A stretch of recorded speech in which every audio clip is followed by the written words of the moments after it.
સુરત જિલ્લાના ઓલપાડ, સાયણ અને જહાંગીરપુરા પંથકમાં ઉનાળુ ડાંગરની આવક શરૂ થઈ ચૂકી છે. પરંતુ આ વર્ષે ડાંગરના ઉત્પાદનનો મોટો ઘટાડો નોંધાતા ખેડૂતો ચિંતામાં મુકાયા છે.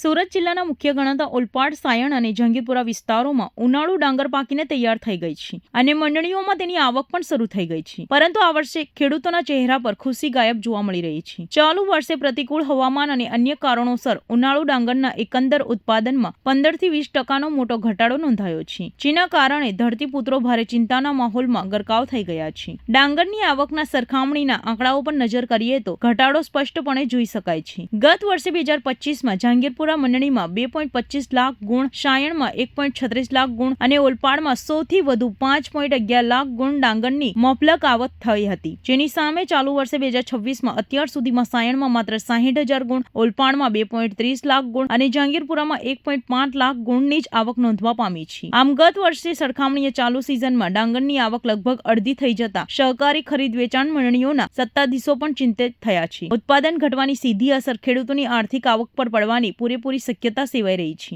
જહાંગીરપુરા પુરુષોત્તમ ફાર્મર્સ મંડળીના અગ્રણી મનહર પટેલે પણ સ્વીકાર્યું છે કે આ વર્ષે ડાંગરની આવક ગત વર્ષ જેટલી જોવા મળી નથી. હવે જોવાનું એ રહેશે કે ઉત્પાદન ઘટવાની સામે ખેડૂતોને ડાંગરના પોષણક્ષમ અને ઊંચા ભાવો મળે છે કે નહીં. મારું નામ મનહરભાઈ પટેલ. હું Purushottam farmers ginning and pressing society limited જહાંગીરપુરાના ચેરમેન તરીકે સેવા આપું છું. આ વખતે ઉનાળુ ડાંગર થોડુંક સિંચાઈના પાણીના કારણે જે કાંઠા વિસ્તારના ગામો છે એમાં વાવેતર લગભગ 15 થી 20% ઓછું થયું છે અને જે વાવેતર થયું છે એમાં પણ સિંચાઈનું પાણી સમયસર ન મળવાથી થોડા પાકની પર થોડી ગંભીર અસર જોવા મળી છે. સાથે સાથે આ દાંડી વિસ્તારના એટલે કે તેનાથી લઈ અને દાંડી સુધીના કાંઠા વિસ્તારના ગામોમાં ખાસ કરીને એક રોગના કારણે ઉત્પાદન પર ખૂબ જ ગંભીર અસર જોવા મળી છે. કેટલાક ખેડૂતોના ખેતરમાં લગભગ 10 વીઘામાં લગભગ 15 થી 20 ગુણીની જ આવક થવા પામી છે. જે પાક હતો એ પાકની અંદર જે કંઠીમાં દાણો ભરાવો જોઈએ એ દાણો ભરાયો નથી, જેના કારણે પણ પાક પર ખૂબ જ મોટી અસર જોવા પામી છે. જેને લીધે અમારી પુરુષોત્તમ ફાર્મર્સની જહાંગીરપુરા સેન્ટર પર ગયા વર્ષે 2,25,000 ગુણીની આવક હતી, સાયણની 1,36,000ની હતી અને ઓલપાડ સેન્ટર પર 5,11,000 ગુણીની આવક હતી.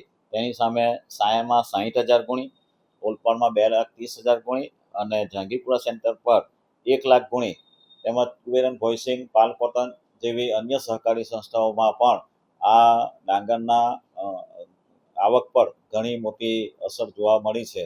એટલે ગયા વર્ષની સરખામણીમાં આ વર્ષે લગભગ 15 થી 20% ડાંગર ઓછું પાકવાની સંભાવના છે. ખેડૂતોને વીંગે લગભગ 90 થી 100 મણનો ઉતારો હતો.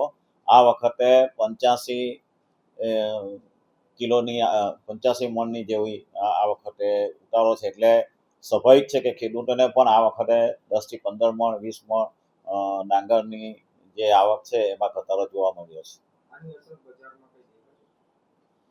હાલમાં બજારમાં ગયા વખતે લગભગ 3,000 થી લઈને 3,500 આરાનો ભાવ હતો. અત્યારે 3,400ની આજુબાજુ આ ડાંગરની આરાનો ભાવ છે. પણ ખેડૂતોને જે ગત વર્ષની સરખામણીમાં જે પાકનો ઉતાર આવ્યો એ પાકની અંદર 15 થી 20% ઘટાડો થવાથી સ્વાભાવિક રીતે ખેડૂતોની આવક ઓછી થવાની પૂરેપૂરી સંભાવના છે.